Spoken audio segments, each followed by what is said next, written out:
But a lot of that is comes from a theological position that Israel are the people of Exactly. God, and therefore they've got a right to kill everyone else. Because didn't God tell them to do that in the Old Testament? Well, actually, no, he didn't. But the fundamental right wing of the evangelical church and the political right wing in the US particularly, but also in the UK to a degree, they support this premise of supporting Israel. But actually, the hardliners, John Hagee and people like that, they actually fundamentally want war in the Middle East because they see a war in the Middle East is going to bring Jesus back. Because in their eschatology, Jesus is coming back with an after Armageddon or during Armageddon or before Armageddon, depending on which philosophy of tribulationism that you believe. Ultimately, they believe that there should be war, and therefore they don't even do anything to promote peace because, well, war is God's agenda. And it's like, how can you possibly completely misrepresent God like that? But they do because the whole dispensational premillennial rapture teaching and Zionism and Christian Zionism is a complete fabrication and a total deception. And of course, they buy into it. And it's political suicide to say anything against Israel in the US because of the power of the media and the power of Jewish influence. And I've got nothing against Jews or Israelis, whatever. And of course, what happened, in October was horrendous, what those people did, and of course they should be held to account. But what has happened subsequently in killing thousands and thousands of innocent civilians is not proportional to what happened. And therefore, Christians should be promoting peace. We should be peacemakers. Didn't Jesus tell us that blessed are the peacemakers? Not the warmongers.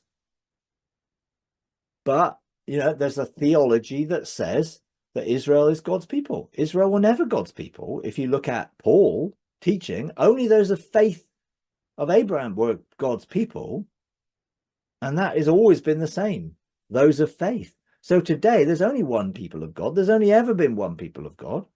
And Paul in Romans 9 says not all Israel are actually Israel, true Israel, and now he's reconfigured it in the new covenant of, the true Jew is one who has their heart circumcised, nothing to do with whether you're ethnically or not. It's a spiritual issue, not a physical one, but it's been promoted physically. I mean, look back at the history of the establishing of the state of Israel. It was politically motivated to get America into the First and Second World War with promises of a homeland for the Jewish people. That was the history of it. Balfour Declaration, that's the history of it. And they had pretty much peace in Palestine before that. People, Jewish people, Christian people, Palestinian people were all living pretty much okay together in that area. And all of a sudden you dispossess 700,000 people and give it to another group of people, mostly who were European and never had any ethnic or right to the land whatsoever because they come from Europe and were Jews by religion.